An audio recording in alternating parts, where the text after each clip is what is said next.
That's one small step for man, one giant leap for mankind.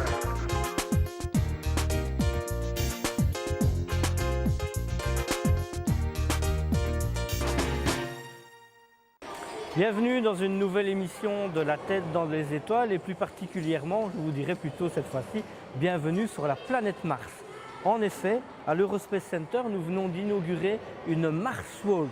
Sur Mars, on pèse 3 fois moins que sur la Terre. Sur la Lune, c'est 6 fois. Mais c'est pour ça que je marche d'une manière un petit peu particulière, parce que sur Mars, effectivement, on sera un petit peu plus lourd que sur la Lune. Et donc, la démarche sera tout à fait particulière.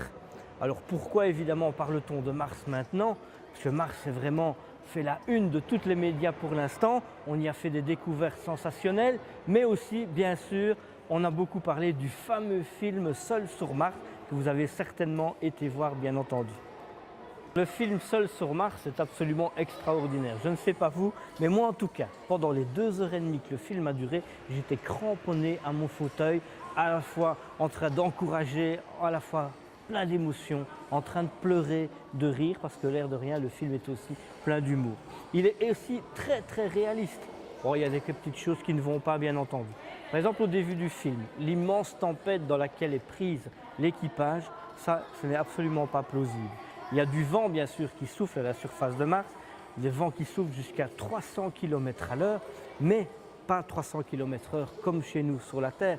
300 km/h sur Mars, ça correspond à peu près à 30 km/h, une petite brise de 30 km/h. Sur Mars, il n'y a pas beaucoup d'air, pas beaucoup de pression, et donc les vents ne sauraient pas souffler à une telle vitesse.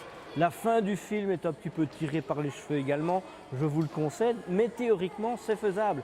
Quand l'astronaute détache son bras et que l'éjection de l'air qui sort par le bout du bras le transporte en sens inverse, c'est le principe de l'action et de la réaction, bien connu, la troisième loi de Newton, c'est comme ça que les fusées fonctionnent, ce principe de l'action et de la réaction.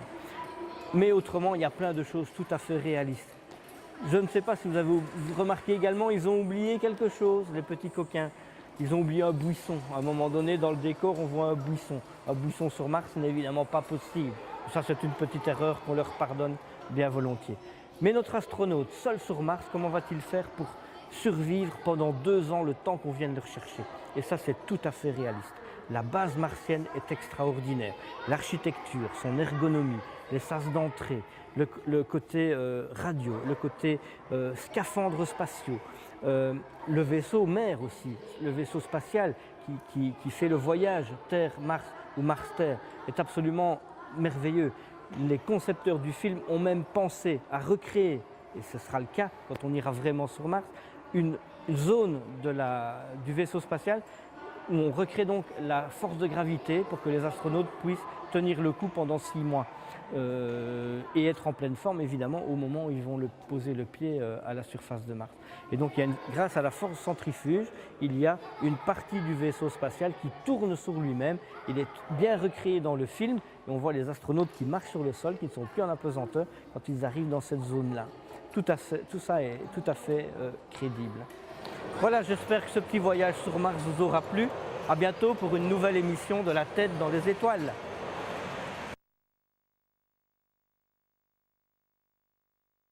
That's one small step for man, one giant leap for mankind.